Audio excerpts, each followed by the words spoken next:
Convicted puppy killer, 25-year-old Nathan Thompson. Mr. Thompson, you've just reappeared in court after pleading guilty to killing 9 puppies. What do you have to say for yourself? Are you sorry at all? Emergency services say that while they received multiple phone calls about the fire, all of those calls claimed that there was nobody inside the burning building. It wasn't until the fire was extinguished and firefighters got access to the house that they discovered a body in the lounge room. And if causing thousands of dollars worth of damage to the building wasn't enough, I don't know how these people are brought up. the estate's developer Stockland says specialist contractors have been deployed. getting the $388 million project to this point has not been easy. Testing will be carried out every 6 to 12 weeks, and it's easy to see why Stockton residents are so upset. Their once functioning petrol station is now covered with junk, and the building seemingly serves no purpose. We've had enough. We didn't want to get to this stage. However, the loss of business tourism is being felt statewide. Police say until its results are in, they won't know how long the body was in the ground or the cause of the man's death. This is the cause of the water shortage. 100 metres of this pipeline, which carries water from Chichester Dam all the way into Newcastle and all over the Hunter, just simply washed away. Kilometres short of the 114 needed to make the jump safely. Several theories were presented to the coroner about what could have affected Tyrone's speed. Upper Hunter residents have campaigned for years for something to be done here at this notorious section of roadway. Mum and Dad have been assisting police with our inquiries today. Paramedics rushed the little boy to Cessnock Hospital, where they continued efforts to revive him. Thompson did consider surrendering the puppies to the RSPCA, but decided not to because he didn't have enough petrol in his car. Instead, he decided to kill them. After today's rain, the Grahamstown Dam is 78% full, while the Chichester Dam is overflowing. Neighbours say they heard what sounded like an explosion coming from inside the home. Record low interest rates and a housing shortage is tipped to see house prices rise by a further 8% over the next 12 months. This burnt-out room is a chilling reminder of how close Marie Burchard came to death. Why did you do it? Madeleine, McKell, NBN News.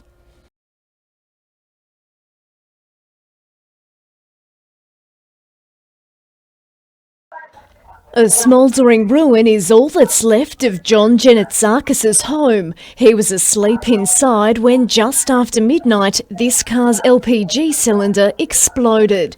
The blast rocked neighbouring houses. Cars were exploding and flames everywhere. I saw just a mushroom cloud. Mr. Genetsakis ran outside just as a second car exploded, setting his house alight. These photos show the fire's intensity. The house just went up in a matter of seconds. There was just one explosion after another. But he says watching his home burn wasn't the worst part. And knowing that the scumbags that lit it on fire were out there watching it and mocking it, watching somebody's whole life be destroyed, it's, like I said, I mean, words cannot describe what is going through me at the moment. Mr. Genetsakis claims to know exactly who's behind the incident. He says they've targeted him before.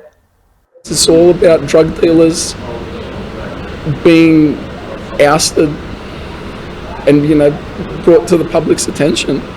Neighbours say they frequently witness all sorts of crime in the street, but are too scared to confront the offenders, fearing they could become victims of this sort of crime. Police say they'll closely follow any leads. We'll be doing a number of canvasses in the area. We'll be seeking members of the public to come forward, tell us what they know. Madeleine Bond, NBN News.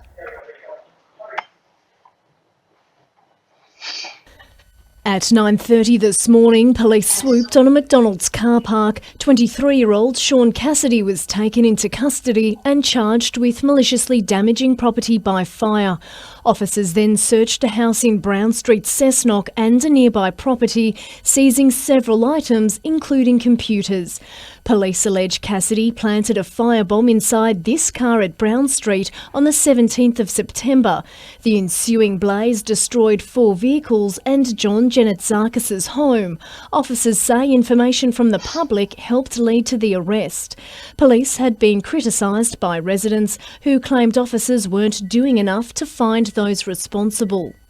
We can't advise the community of what's going on behind the scenes in our cases because it can damage the investigation. Police haven't ruled out further arrests. Sean Cassidy appeared before Cessnock Local Court late this afternoon and didn't enter a plea. He's been granted bail and is due to reappear on the 25th of November. Madeleine Bond, NBN News.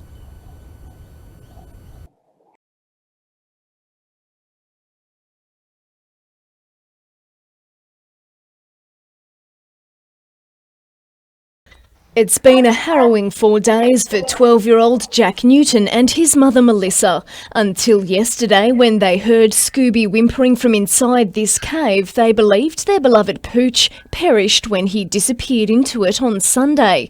This morning, a specialist RSPCA rescue unit from Sydney, along with New South Wales Fire Brigade officers, were dispatched to try and free the captive canine. Using tiny cameras, rescuers were able to spot the dog trapped 6 metres in and 1 metre underground. I'm really amazed. Thought I was never going to find him, but we have. But reaching the pooch and getting him to safety are proving difficult. We've made a number of attempts to try and get Scooby out. There's been 2 different access points where we've tried to extract him. To this point, both have failed. First, rescuers tried to collar the dog using a noose and lift him out of the cave. When that failed, they tried to climb in themselves, chiselling and jackhammering through the rock. All the while, Scooby cried for help. It's heartbreaking to hear when you're restless and you're trying to do your best but you can't help.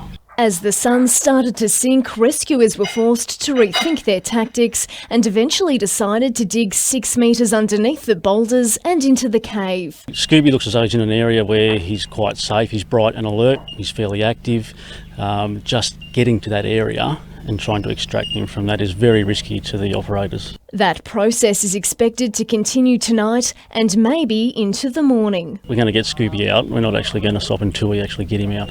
Madeleine Bond, NBN News.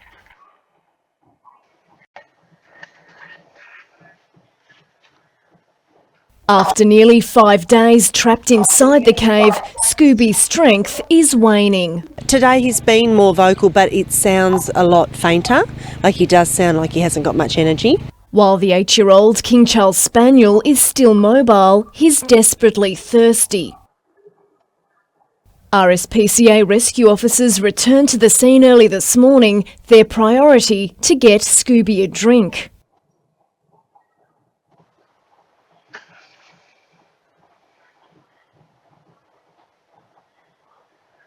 The rescue team then tried to jackhammer through rocks to create a big enough hole to reach in and grab the dog. When that didn't work, specialist mine rescue operators, along with a drilling and rock splitting expert from the Snowy Mountains, were called in. One of the other options that's been spoken about has been starting to remove rocks from the top and breaking away certain bits and pieces of the structure. Late this afternoon, the team tried a new tactic and blew huge boulders off the top of the cave in an attempt to create another access point.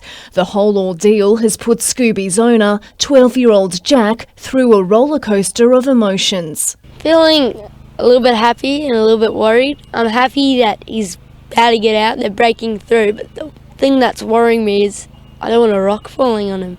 And it could still be another day before Scooby is back home. He's been in my life for a long time and he's a big part of it and I just love him to bits. Madeleine Bond, NBN News.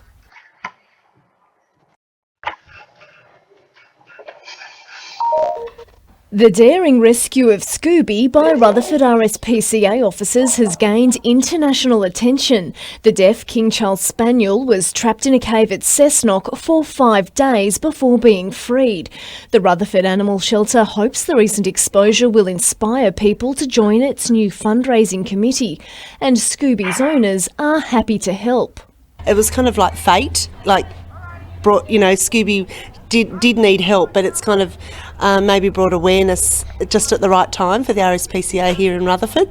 Prospective committee members today toured the shelter to get an idea of where and how the facility's funding gets spent. Scooby's owners were the first to put their hands up and join.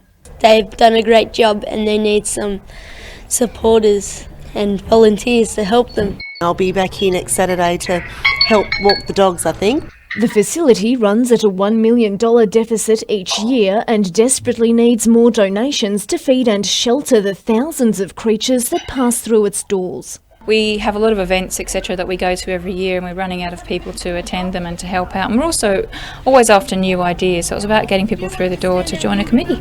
Madeleine, NBN News.